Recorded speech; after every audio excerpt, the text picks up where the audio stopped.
minggu lalu sudah mendoakan saya sudah keluar dari rumah sakit sampai saat ini.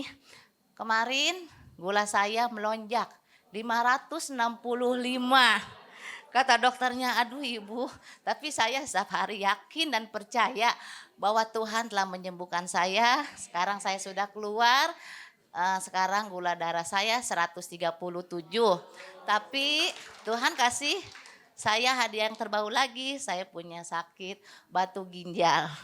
Tapi saya yakin dan percaya ketika Tuhan memberikan hadiah yang terbaik dalam hidup saya, berarti Tuhan punya rencana yang indah dalam hidup saya. Saya yakin dan percaya spare part saya yang rusak sudah digantikan yang terbaru.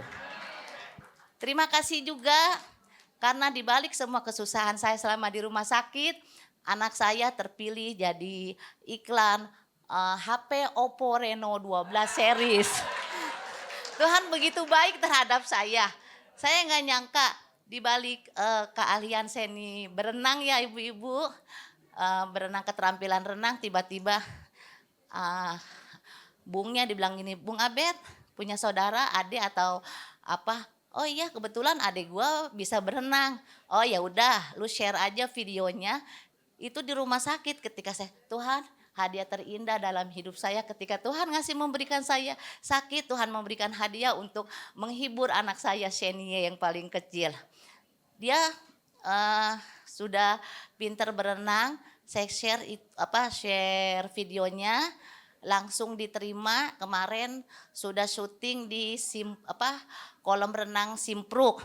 Puji Tuhan udah selesai karena Seni HP terbaru Oppo 12 series itu maksudnya tahan air ya. Jadi si Seni suruh berenang, difotoin, divideoin bahwa ini emang benar HP. Tuhan terima kasih kata saya, anak saya dihibur dengan bisa ikut iklan HP Oppo Reno 12 dan dikasih fee-nya 1 juta ibu-ibu. Ya puji Tuhan bagi anak kelas 5 SD excited. Dia bilang, mama puji Tuhan, mama bolak-balik nganterin aku, bolak-balik nganterin renang gak sia-sia ya ma. Itu suatu anugerah dari Tuhan Yesus. Aku bilang makanya kita gak boleh sombong nak. Di balik kesuksesan kita, keterampilan itu semua atas kasih anugerah Tuhan. Pasti Tuhan punya rencana yang terbaik dalam hidup kamu sayang. Ya terima kasih ibu-ibu, bapak-bapak semua yang telah mendoakan saya semuanya. Terima kasih support doanya. Tetap sehat, tetap semangat. Datanglah kerajaanmu dan jadilah kehendak-Mu atas setiap kami ya Tuhan. Di planet bumi ini seperti di sorga. Nyatakan dirimu lewat firman-Mu karena firman-Mu ya dan amin. Firman-Mu jauh lebih tajam dan jauh lebih kuat dari pedang bermata dua manapun. Yang sanggup menusuk amat dalam. Sehingga sanggup memisahkan yaitu roh dan jiwa. Sendi-sendi dan sumsum. Pertimbangan dan pikiran hati kami. Tolonglah supaya setiap kami selalu siap. Kapan kau datang dan pengadilannya akan datang. Agar supaya kau temukan kami oleh anugerah-Mu. Berkenan, hidup benar, takut Tuhan, berbuah lebat, bahkan tinggal tetap. Bagimu hormat, pujian kekal sampai selama-lamanya. Dalam nama di atas segala nama, Raja di atas segala Raja, Tuhan kami Yesus Kristus. Katakan bersama-sama, amin. Silakan ibu-ibu sekalian untuk duduk kembali. Shalom semuanya. Puji nama Tuhan. Sebetulnya sesi yang kami bawakan ini cocoknya itu kalau ada suami di sebelah kita. Ya, karena kami menyampaikan topik namanya two hearts. Dua hati yang telah menyatu dan berpadu menjadi satu. Ya, tolong disajikan begini. Kata perkawinan di dalam bahasa Yunani itu adalah gameo. Gameo itu bukan sekedar bersatu biasa suami istri. Gameo itu artinya fusion. Fusi. Melebur. Peleburan. Nah, saya ini sebetulnya penggemar minum kopi gitu ya. Dan itu kopi itu air panas dicampur sama kopi, diaduk. Ya. Sometimes ditambahin gula, sometimes dikasih susu.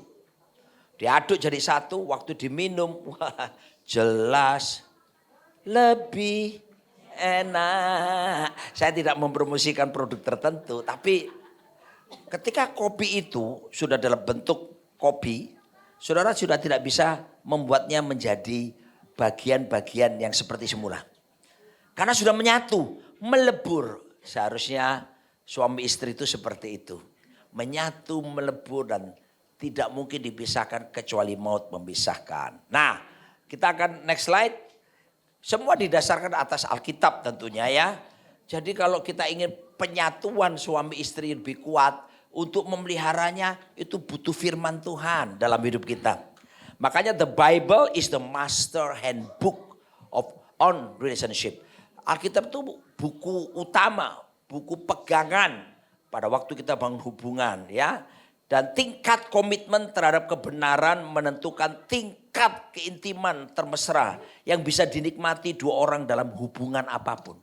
Perhatikan baik-baik, ketika kita hidup berlandaskan firman Tuhan, tunduk kepada firman, itu akan membuat suami istri itu semakin melekat.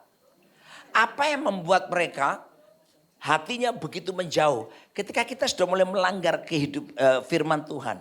Ketika seseorang tidak menghidupi kebenaran, maka iblis itu akan ada di tengah-tengah dan memisahkan hati dua orang itu. Makanya perlu kita itu terus mengenal firman Tuhan tiap hari. Ya, di rumah kami itu ada budaya, kami berdua itu biasa bangun pagi-pagi, bangun mesbah keluarga, memuji menyembah. Setelah itu kita berdoa apa? Baca Alkitab. Ya, baca Alkitab. Nah, itu kebiasaan kami dari menikah sejak 32 tahun lebih yang lalu. Ya, kita lakukan itu. Kenapa? Kalau tidak ada Alkitab, tidak ada kebenaran, nanti kita membangun kebenaran kita sendiri. Ya, dan itu sangat berbahaya. Ada seorang ahli psikolog namanya Helen Fisher. Next slide. Dia bilang kenapa ya orang itu suka kerenyeng-kerenyeng. Ingat waktu dulu sama suami pada waktu belum menikah. Waktu kita pacaran, wah merinding, bulu, kuduk. Aduh, begitu kesenggol aja tangannya. Aduh, rasanya itu gimana, sulit untuk melukiskan dengan kata-kata.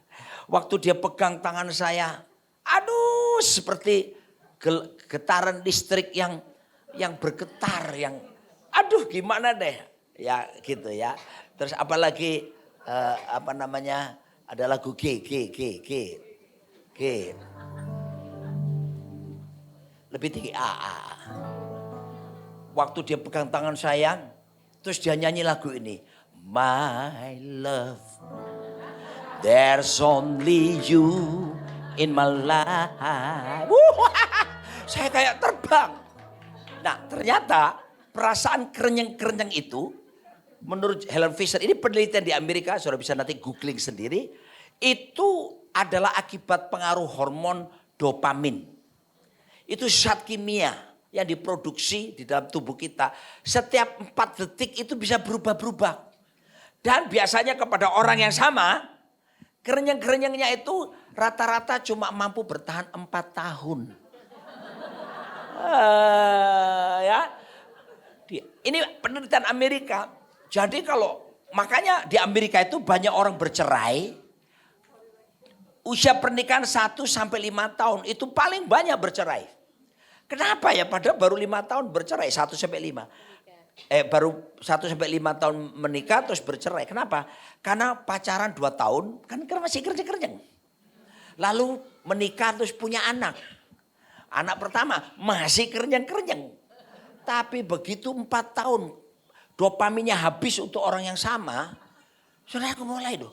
Sudah digesek-gesek gini gak rasa apa. Dipeluk-peluk gak rasa apa-apa. Dopaminnya udah habis. Makanya orang Amerika bercerai mereka bilang gini. Rupanya kita bukan cinta sejati. Maka itu mari kita pisah baik-baik. Kita sama-sama mencari cinta yang sejati. Loh bahaya saudaraku ya. Makanya kita perlu sebetulnya kalau di dalam Kristus. Kita tidak mengandalkan perasaan atau dopamin lagi. Begitu kita menikah, sumpah sudah diberikan. Komitmen. Artinya apa? Apapun kerenyeng-kerenyeng gak datang sekalipun. Tidak rasa kerenyeng-kerenyeng. Tetapi kita terikat dengan perjanjian itu. Menghormati lembaga nikah itu. Tetapi perasaan romantis bisa dibangun. Kami kemarin baru pulang dari Singapura sejak hari Jumat. Memang ada pelayanan. Tapi satu hal yang kami lakukan apa ke sana? Pacaran. Oh kami pacaran. Sengaja kenapa? Milih apa? Naik MRT kemana-mana berdua gak ngerasain. Kadang-kala kita duduk, kadang-kala bergelantungan karena penuhnya. Terus dia bilang gini, dia bilang sama saya, sayang Noni seneng loh kalau seperti ini dengan kamu. Lalu kami pergi ke Orchard Road, di situ ada cek-cek yang jualan es krim itu loh. Kan murah, cuman $1,5 sekarang sudah naik $1,5 dulu $1, naik $1,5 kita beli walaupun agak antri nggak apa-apa berdua di sana lalu duduk di kursi lihat orang lalu lalang terus kita berdua makan es tong-tong itu murah meriah dia bilang gini aku seneng loh kalau kita berdua kayak begini murah perawatannya nggak perlu beli mahal-mahal cukup $1,5 satu orang $3 saudaraku ya tapi kami menikmati nah itu mesti dibangun. Maka melekatlah hati kita ya walaupun perasaan kerenyang-kerenyangnya tidak ada. Tapi kita harus bangun sikap romantis itu ya. Haleluya. Nah kita akan lihat lagi selanjutnya.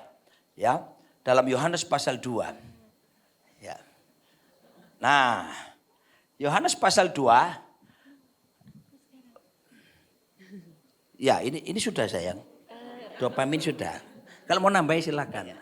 Perasaan kerenyang-kerenyang mungkin. Next kan? Sebelumnya. Nah, ini kok yang di tempat kami agak ada kekeliruan. Ibu-ibu ini karena bicara tentang Valentine bulan ini, jadi kita bicara ini. Memang suami istri, tapi buat ibu-ibu semua yang mungkin single parent atau apapun bisa kasih sesama saudara, orang tua anak ya. Nah tadi ada kasih gambar tentang botol Sprite. Ya. Nah ini botol Sprite ini Pak Roni di handphonenya ada kelewatan satu halaman makanya dia kelupaan. Nah botol Sprite kenapa kita kasih botol Sprite? Ibu-ibu tahu minum Sprite. Jangan dibuka dulu ibu-ibu kemudian kita kocok yang kuat. Apakah yang terjadi? Begitu kita buka langsung wah meledak. Nah sama dengan orang dunia. Orang dunia yang di luar Kristus cintanya seperti tadi. Seperti Ibu Helen Fisher ngomong tadi. Wah menyala-nyala menggebu-gebu kerenyang-kerenyang. Menikah Mendidih bulan di madu. hati. Ya mendidih di hati gitu. Dan apakah yang terjadi? Biarin aja Sprite tersebut. Taruh aja di meja tanpa ditutup. Kira-kira apa yang terjadi dengan besok? Ibu-ibu minum. Hambar sudah rasanya. Itulah yang terjadi dengan kehidupan di muka bumi ini. Nah, di gambarnya ini Next kan. Nah, sekarang kita evaluasi yuk ibu-ibu semua di sini. Dulu apa sih yang membuat kita jatuh cinta sama pasangan kita? Nah, dievaluasi. Saya ini ibu-ibu dari latar belakang keluarga di mana saya tuh dulu diem sekali. Mami saya bilang kamu tuh kayak gong. Gong itu kalau nggak dipukul kagak bunyi. Jadi saya tuh diem banget.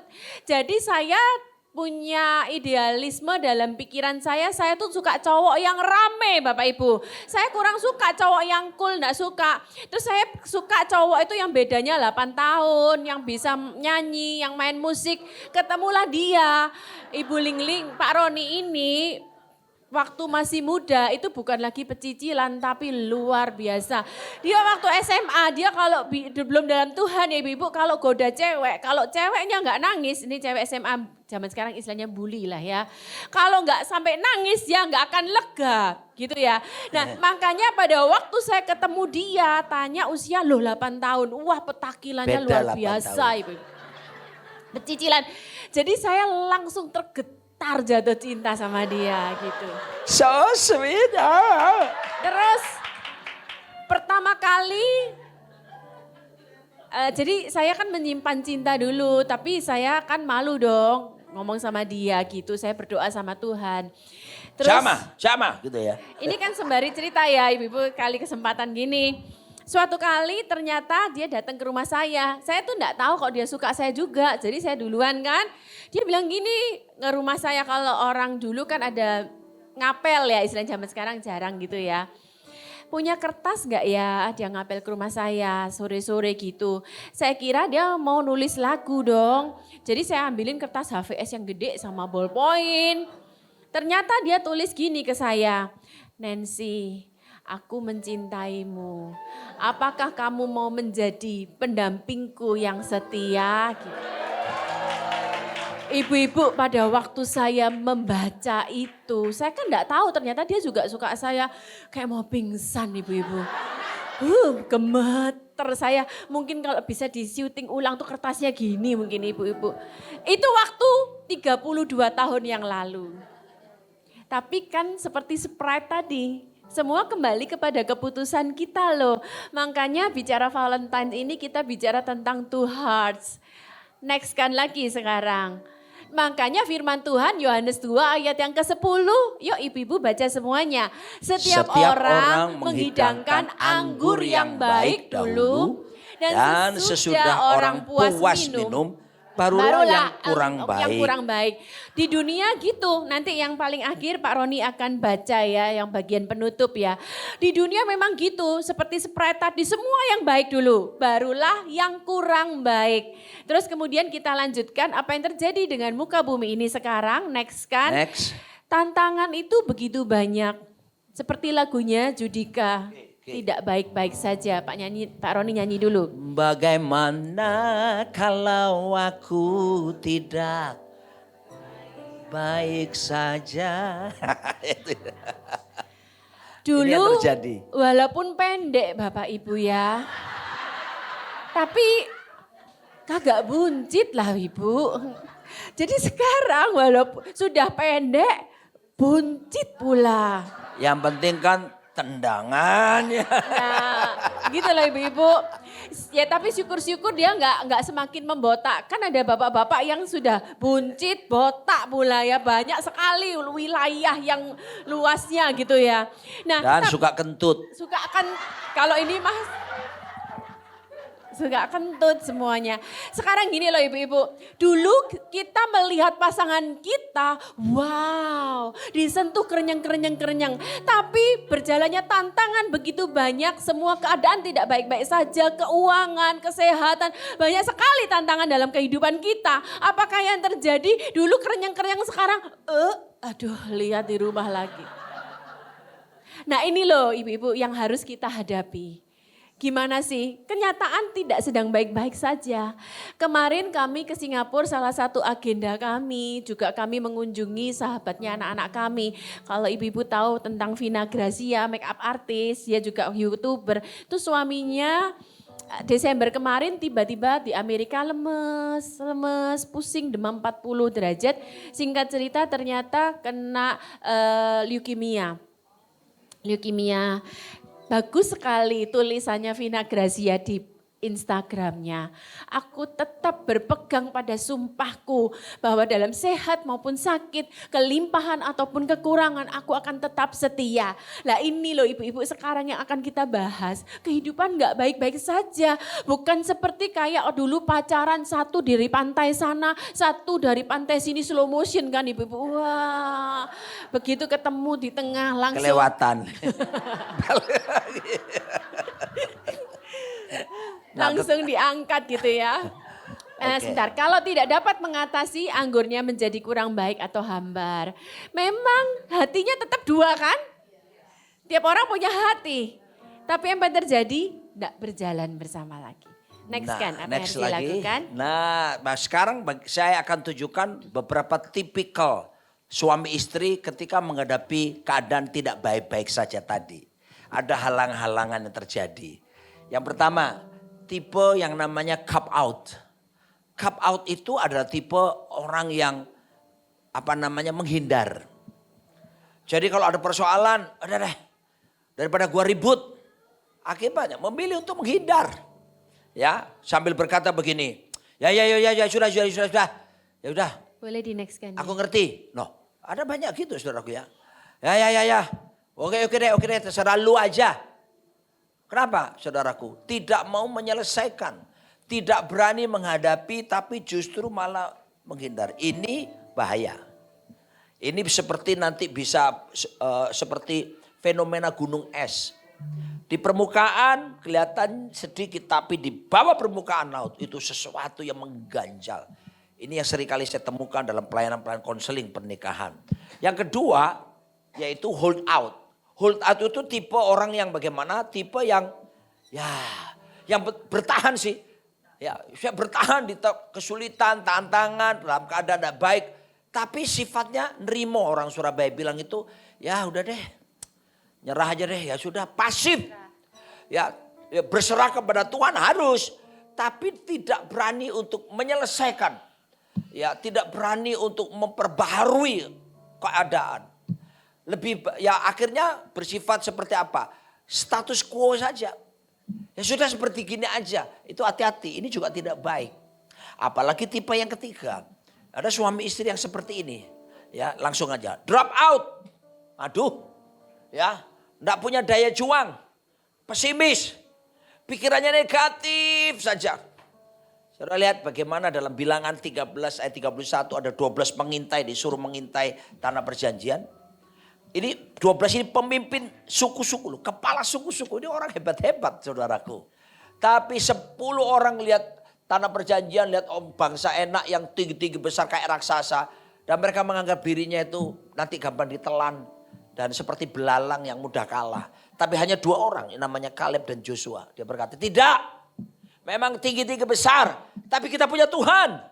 Kita bisa kalahkan mereka. Nah, hati-hati. Mayoritas mereka mempengaruhi seluruh bangsa itu. Sehingga mereka bersukut-sukut di hadapan Tuhan. Saya tahu bahwa hidup tidak mudah. Ya, tidak seperti cerita di drakor. Drakor itu memang bagus.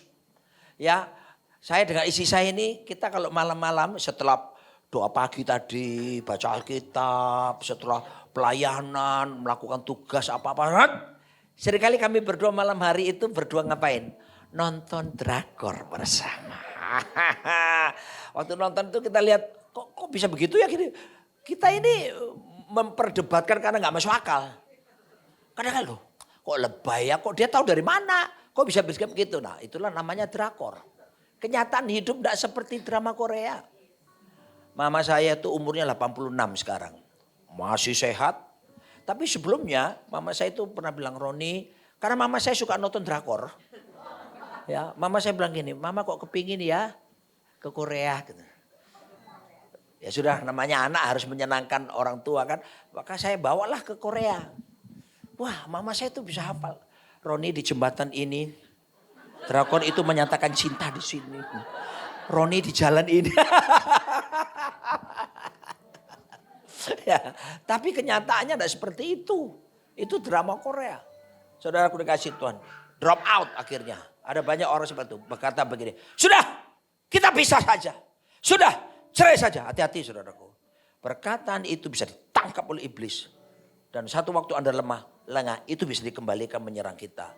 Tapi kita harus jadi orang yang keempat. Orang keempat itu apa? All out. Amin. Orang Surabaya bilang otot kawat, balung masih keringet ledang jahe. Hidup tidak mudah. Tapi bagi Tuhan tak ada yang mustahil. Bagi Tuhan tak ada yang tak mungkin. Jadi ingat ya, kalau ada ujian, the test before the testimony. Ujian dulu baru ada kesaksian. The cross before the crown. Salib dulu baru nanti ada kemuliaan. The thorn before the throne. Duri diizinkan terjadi. Tapi tahta tersedia bagi kita. Amin. Oh, jangan menyerah. Ya, hadapi tantangan. Haleluya. Next slide lagi. Silakan sayangku. Gak apa-apa, langsung saja. Nah, kita tidak bisa memungkirin bahwa begitu banyak peranan iblis. Firman Tuhan berkata dalam 1 Petrus 5 ayat yang ke-8. Iblis itu berjalan keliling sama seperti singa yang mengaum-ngaum. Mencari mangsa yang dapat ditelannya. Bukan dia singa kebun binatang yang tunggu dilempar daging loh. Enggak ibu-ibu. Tapi dia singa yang mengaum-ngaum. Di situ dikatakan yang dapat ditelannya. Kalau ada kata dapat berarti seharusnya juga ada yang tidak dapat. Ada orang yang bisa ditelan, ada tidak yang tidak bisa. Tergantung siapakah orang tersebut dapat ditelan atau tidak dapat ditelan, ibu-ibu. Tergantung kitanya. Jadi seandainya saya manusianya, ini jadi iblisnya, permisi kata. Dia mencari mangsa yang dapat ditelannya. Jadi mencari kelemahan kita ya ibu-ibu ya. Nah, seringkali dia memberikan Gak cocok apa? jadi iblis ya, gak cocok. Memberikan apa ibu-ibu? Asumsi. Nah, dia seperti singa yang berkeliling, ingat dalam Efesus 6 juga dikatakan bahwa dia menembakkan panah api. Panah api itu seringkali berupa apa? Asumsi. Kita berpikir jangan-jangan suamiku, jangan-jangan akhirnya ini loh yang terjadi ibu-ibu, kita itu yang terjadi kita sakit hati. Padahal itu belum tentu kebenaran. Kita sakit hati karena apa? Asumsi kita. Nah, sekarang saya yang ini mendadak ya ibu-ibu ya. Tiba-tiba teringat, orang itu sakit hati. Sakit hati. Kalau orang tidak mau ngampuni sakit hati ya ibu-ibu. Seandainya ini pisau ya. Saya sakit hati sama Ibu Lingling. Nyakit, nyesek. Bahkan di dalam kitab, saya bukan di sini bicara Mazmur atau Amsal dikatakan orang itu kalau sakit hati dia akan sesak, merana. Nanti mungkin ayatnya merana jiwa dan tubuhnya. Oke, saya sakit hati banget sama Bu Lingling, nyesek banget. Bahkan saya jelek-jelekin Ibu Lingling. Pertanyaan saya ya ibu-ibu, Bu Lingling tahu nggak? Enggak, lagi makan enak sama anak-anaknya, lagi jalan-jalan berlibur saya nyesek. Jadi orang sakit hati itu seandainya saya bawa pisau. Ini yang tajamnya ya ibu-ibu ya. Sepertinya dengan sakit hati saya jelek-jelekkan Ibu Lingling. Sepertinya saya memisau buat Ibu Lingling. Kenyataannya pisau ini bukan diarahkan kepada Ibu Lingling. Kalau kita terus sakit hati, sama seperti pisau itu saya balik ujungnya. Saya toreh-torehkan diri sendiri, saya lukai diri sendiri. Makanya firman Tuhan berkata apa? Orang dibunuh oleh sakit hati. Jadi di sini ibu-ibu, ya ibu gampang ngomong bu, tapi nyesek saya bu, sakit hati saya sama suami saya. Nah kita lanjut dulu ya. Kataupun kita berpikir kita capek atau kita menyerah karena pernikahan ini hanya untuk mempertahankan status. Nanti kapan-kapan aja bu kita bicara tentang mesbah keluarga khusus. Karena nanti kalau menyimpang ke sana terlalu luas, ini masuk sini dulu aja ya. Next kan kita akan belajar dahulu. Nah kita mau encourage ibu-ibu. Nanti Pak Roni akan tutup di dalam Yohanes 2. Kalau kita berpikir sakit hati, sudah hambar bu saya sama suami. Ilfil saya bu, bahkan bahasa paling enak bahasa Surabaya. Kalau kita orang Surabaya bilang bahasa Surabaya itu bahasa nomor 2 di surga ibu.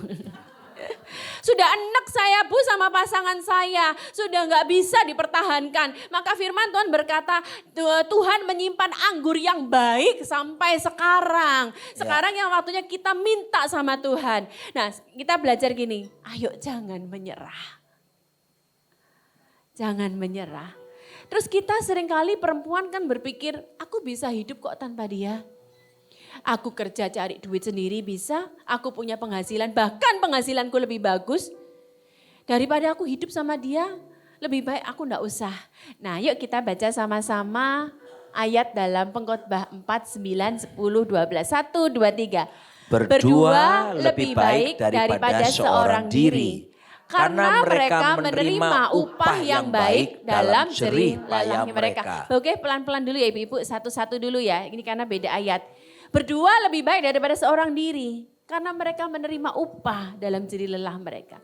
Pada waktu COVID kemarin ibu-ibu, ada pekerja gereja kami, suaminya itu di PHK. Dan kemudian dalam kondisi tersebut, istrinya ini pinter masakan Manado, pinter masakan Manado. Dia spesialisnya adalah rahang tuna bakar. Enak banget ibu-ibu. Nah, dalam kondisi seperti ini ingat ya, justru dalam kondisi kamu terjepit, di situ kesempatan Tuhan itu mau mengembangkan semua talenta kita, asal jangan saling menyalahkan. Justru berdua lebih baik daripada seorang diri. Seringkali iblis justru buat kita saling menyalahkan, padahal firman Tuhan berkata berdua lebih baik. Jadi apakah yang terjadi? Dia mulai masak, dia jual open PO. Suaminya tuh pinter pemasaran, suaminya masarin. Singkat cerita banyak pesanan, akhirnya dia masuk lagi ke pabrik, masuklah ini semua. Dia bilang, keuntungan dari jual masakan lebih tinggi dari gaji suami. Tapi 2 tahun kemudian suaminya dapat pekerjaan yang dapat gaji yang sama dengan gaji yang lama. Jadi berdua tetap lebih baik ibu-ibu. Saya lanjut. Satu sapi sanggup menarik 250 kg berat benda. Satu kuda 250 kg. Tapi 2 kuda 6.500 kg. Artinya ada kelipatan 26 kali lipat. Ya. Makanya kalau suami istri ngerti ini powerful. Ya, ada banyak hal yang bisa dikerjakan. Jangan menyerah ibu-ibu ya. Nah kita lanjut baca ya. Karena kalau mereka jatuh yang seorang mengangkat temannya. Tetapi wahai orang yang jatuh. Yang tidak mempunyai orang lain untuk mengangkatnya. Jadi bicara tentang two hearts untuk Valentine ini. Memang bicara tadi saya sudah jelaskan suami istri tapi teman. Sesama di sini, komunitas ini penting Bu. Ya. Jangan menjauhkan diri dari pertemuan ibadah, apalagi Amen. semakin ke sini. Enggak, kita tetap betul ibadah seperti ini. Kalau kita lagi ada masalah, teman kita yang mengangkat kita. Ini Ya. penting ya ibu-ibu. Dan bila mana seorang dapat dialahkan, 2 orang akan dapat bertahan. Tali 3 lembar tidak mudah diputuskan. Seorang itu dapat dialahkan ternyata dalam bahasa Ibrani-nya takhab yang artinya digagahi. Ibu-ibu ngerti kalau kata digagahi, kalau kita baca firman Tuhan itu bukan benar-benar dikalahkan tapi benar-benar sampai habis berdarah-darah, enggak berdaya sama sekali. Kalau kamu seorang diri saja, walaupun kamu berpikir dirimu mampu dan kamu di titik menyerah, 1 kali kamu tidak akan bisa bertahan kok. Baik dalam pertemanan kita butuh teman. Dalam keluarga kita tetap butuh pasangan kita. Seburuk-buruknya dia pasti kalau bersama-sama ada hal yang kita bisa mendapatkan double dari Tuhan. 26 kali bahkan. 2 orang dapat bertahan tapi yuk kita baca. Tali 3 lembar tidak mudah diputuskan. Tali yang ketiga itu siapa sih ibu-ibu? Tuhan. Yes. Saya ini ada buat ilustrasi tapi maaf ya, saya lagi rencana mau memperbaiki tapi kemarin enggak keburu. Ibu-ibu yang punya anak perempuan, pernah kepang rambutnya? Ini saya beli tali pramuka ibu-ibu ya, saya warnai sendiri, ini kurang bagus sih hasilnya, kemarin sempat keburu-buru. Kalau ibu-ibu beli tali pramuka, atau apapun, ibu-ibu kelihatannya kan cuma pilihan jalinan aja. Kalau ibu-ibu buka, ternyata bukan 2 tetap, 3. Kalau kita kepang rambut anak kita Bu, saya tanya ibu-ibu semua, yang tampak terdiri dari berapa? Yang tampak 2. Betul kan? Coba ibu-ibu ambil 2 bagian aja dari rambutnya anak ibu-ibu, 2 aja, kepang, bisa enggak? Enggak bisa. Tapi tetap butuh 3. Dijalin, kokoh, diikat jadi cantik. Iya kan? Tapi yang tampak berapa? Tetap 2. Ini pun saya kalau misalnya minta Pak Roni pegang, saya akan jalin. Kalau ibu-ibu pasti ngerti jalinan. Itu lama-lama akan menjadi kuat, kokoh. Tapi bagaimanapun yang tampak tetap 2. Makanya ayo suami istri, ada apapun tantangan, jangan menyerah ibu-ibu. Kalau kita berpikir, suamiku ini udah capek saya. Minta Tuhan sekarang, anggur yang baik, nanti Pak Roni jelaskan. Tapi bersama-sama kita justru menerima upah. Di situ firman Tuhan berkata menerima upah yang baik dalam jerih lelah mereka. Dan bersama Tuhan. Kalau kamu sendiri-sendiri, kamu berpikir aku udah gak bisa sama suamiku. Tapi Tuhan sebagai tali yang ketiga justru yang mengokohkan kita. Oke, selanjutnya. Next kan. Nah, ibu-ibu sebelum saya serahkan ke Pak Roni, yuk kita baca ayat yang sering kita tahu ini. 1, 2, 3. Jagalah hatimu dengan segala kewaspadaan. Karena dari situlah terpancar kehidupan. Bagian atas dulu, disuruh jaga hati. Hati itu bahasa aslinya lab, yang artinya apa sih? Pikiran, pengertian, kehendak kita. Disuruh jaga. Karena gini loh ibu-ibu, kalau kita enggak jaga hati, pikiran kita, yang keluar apa? Respon kita kan. Tadi saya sempat ada bicara-bicara sama Bu Tim, Bu Lingling ngomong, ya kita berespon baik. Kalau misalnya saya bilang, Bu, seandainya kita ada sesuatu yang kurang, ataupun ada yang perlu diperbaiki, kita mau bersikap dewasa, ayo kasih masukan, silakan. Nah itu loh ibu-ibu, kita mau jaga hati. Karena kalau kamu enggak jaga hati dengan segala kewaspadaan, responmu yang keluar. Makanya firman Tuhan berkata, dari situlah terpancar kehidupan. Kamu enggak bisa kok mau bicara tentang shalom, apa kabar, ini itu. Tapi suatu kali yang di dalam hati pasti keluar. Oke, next kan. Nah ini ditutup oleh suami saya. Jadi saya ini sering keluar masuk penjara. Maksudnya melayani di penjara-penjara. Ya, saya pernah pelayanan kalau ke Cipinang ini udah berkali-kali karena kami ada program pemuridan. Lalu penjara-penjara di Tangerang, ya Lapas Pemuda atau bahkan sampai di Nusa Kambangan. Saya pernah pelayanan sampai ke sana.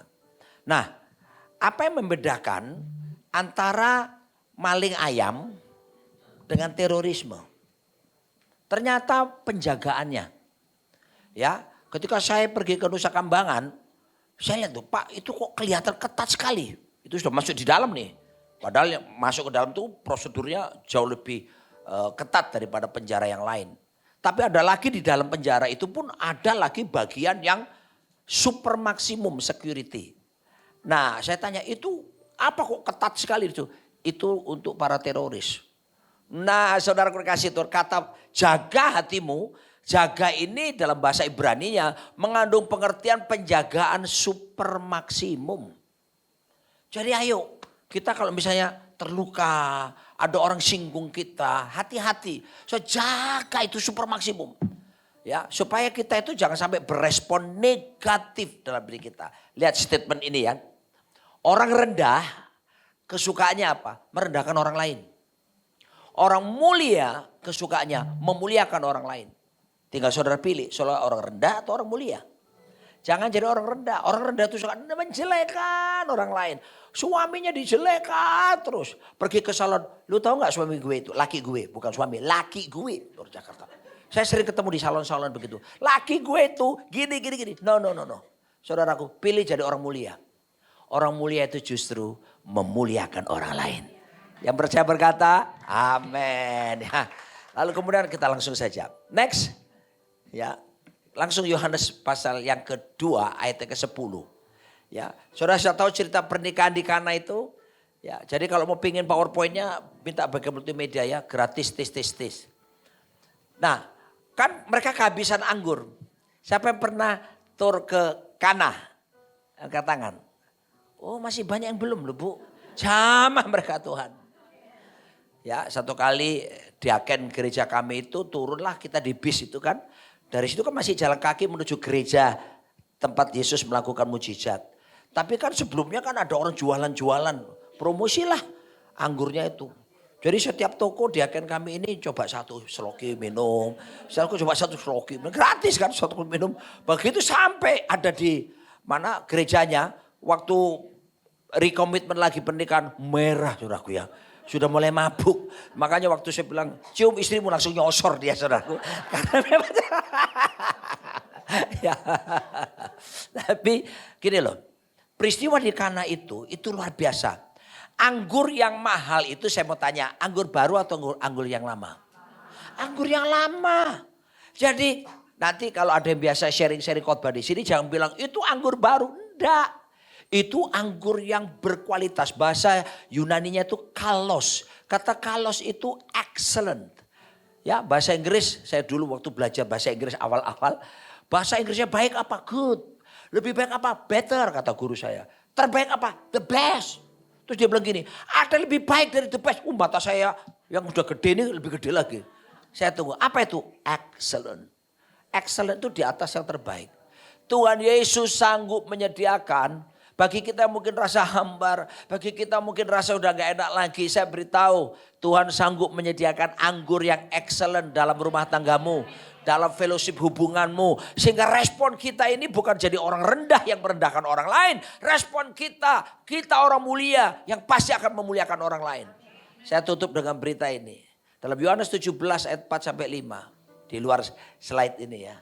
Yesus bilang sama murid-muridnya gini, kalau dalam satu hari ada orang yang berbuat tidak baik dengan kamu, terus dia datang sama kamu, melakukan hal yang sama lagi, sampai 7 kali, melakukan hal yang sama, yang salah kepada kita, kesalahan yang sama. Tuhan bilang gini, ampuni mereka.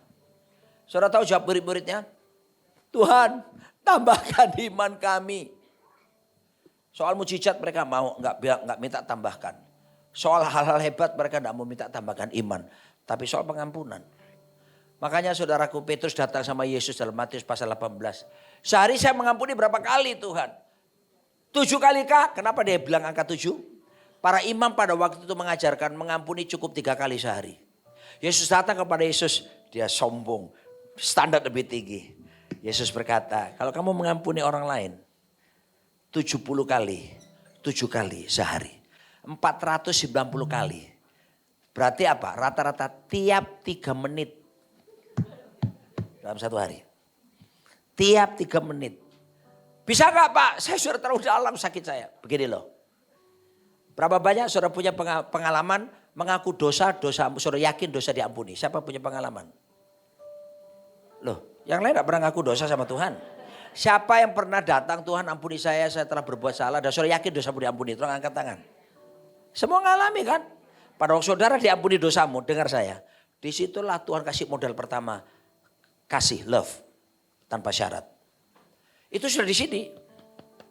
Kalau orang tanya, cuy Yesus channel saya mau sini, sudah sini. Kasih, the source of love, the greatest of love is already inside of you. Di sini. Jadi sudah ada modal kasih dalam diri kita. Yang kedua, Tuhan kasih apa? Grace, kasih karunia. Apa itu kasih karunia? Kemampuan Tuhan yang menolong kita supaya taat melakukan firman. Kalau tidak ada kasih karunia, saya pendeta pun tidak akan pernah bisa taat. Kita sudah dikasih sama Tuhan anugerah. Setiap kita ada. Dan yang ketiga, the glory of God. Kemuliaan Tuhan berdiam. Kolose 1 27. Christ in you, the hope of glory. Kristus di sini, pengharapan akan kemuliaan. Jadi ada 3 modal. Yang pertama, kasih. Kedua, kasih karunia. Dan yang ketiga adalah apa disebut dengan kemuliaan. So, kalau itu terjadi, saya dengan isi saya. Kalau saya marah, dia menjengkelkan. Kita kadang-kadang bisa berdebat. Kadang-kadang kita diem-dieman. Maka komitmen saya sebagai suami, malam hari sebelum tidur kami pemberesan. Hampir 33 tahun kalau ada masalah, kami tidak pernah menginapkan masalah. Selalu selesai sebelum tidur malam hari. Ini keputusan kita. Mau jadi orang rendah atau orang mulia. Maka kalau saya yang salah, saya akan ngaku sama istri saya. Saya yang sorry ya, aku yang salah. Perempuan kan begitu. Mukanya tahu. Begitu dia bilang, maaf ya aku salah. Langsung, nggak apa-apa kok. Kalaupun dia yang salah, dia berkata kepada saya. Dia suka kalau minta maaf sama saya, dia pegang tangannya. Sayang, Noni tahu deh Noni yang salah. Saya apa dia? Biar dah. Saya berkata, I love you baby. Malam itu kita tidur dalam damai sejahtera. Sehingga besok pagi bangun mesbahnya gak ada ganjalan lagi. Saya percaya pagi ini anggur yang berkualitas itu disediakan bagi setiap kita. Mari kita bagi bersama-sama. Haleluya. Kunci D, delta. Kita akan berdoa ya. Kan memang gak bawa suami. Bayangkan suamimu di sebelahmu. Yang ibu-ibu maaf, sudah ibu janda, maaf. Ya, saya percaya Anda tidak sendirian, ada Yesus bersamamu. Gitu ya, oke. Saudara bayangkan, kalaupun ada orang yang menjengkelkan saudara. Ya, terus saudara berkata, gua gak mau ketemu dia lagi deh. Sungguh gua mau sampai mati gua gak mau. Hati-hati, yang harus dibawa sampai mati itu Injil, bukan kepahitan. Amin. Mengalir kasih dari tempat tinggi. Oh ya. Mengalir kasih dari takhta Allah Bapa. Mengalir, mengalir, mengalir dan mengalir, mengalir, memenuhi hidupku. Cuma satu hal kok responnya terbaik. Lepaskan pengampunan. Setuju? Sekarang bayangkan orang itu yang mungkin saudara rasa kesal sekali. Mungkin suamimu kah? Anakmu kah? Temanmu kah? Atau siapapun. Mulai sekarang berdoa, Tuhan, saya akan mau jadi orang mulia. Justru saya akan memuliakan orang lain. Saya enggak mau jadi orang yang rendah. Yang kesukaannya merendahkan. Roh Kudus, hamba dan istriku berhenti berbicara. Tapi rohmu mengalir di sini. Limpahi kami. Kami melepaskan pengampunan atas orang-orang yang telah melukai kami, siapapun Tuhan. Bahkan Kau mengajarkan kami harus memberkati mereka. Oh Tuhan, tidak ada alasan untuk tidak bisa karena kasih-Mu sudah ada pada kami. Anugerah-Mu sudah ada pada kami. Kemuliaan-Mu sudah berdiam dalam diri kami. Kami lepaskan pengampunan. Berkati orang itu Tuhan. Dan bawa kami untuk jaga hati dengan segala kewaspadaan. Supaya dengan demikian terpancar kehidupan dalam hidup kami. Bagi-Mu hormat kemuliaan kekal selamanya. Dalam nama Yesus katakan. Amin. Kasih karunia daripada Tuhan Yesus Kristus. Damai sejahtera Allah, sukacita, kesembuhan, berkat yang melimpah. Dan persekutuan yang manis dengan Roh Kudus. Boleh menyertai kita mulai dari saat ini. Sampai Tuhan Yesus datang untuk kedua kalinya. Untuk menjemput kita di awan-awan yang permai. Mari yang percaya kita katakan. Amin. Tuhan berkati.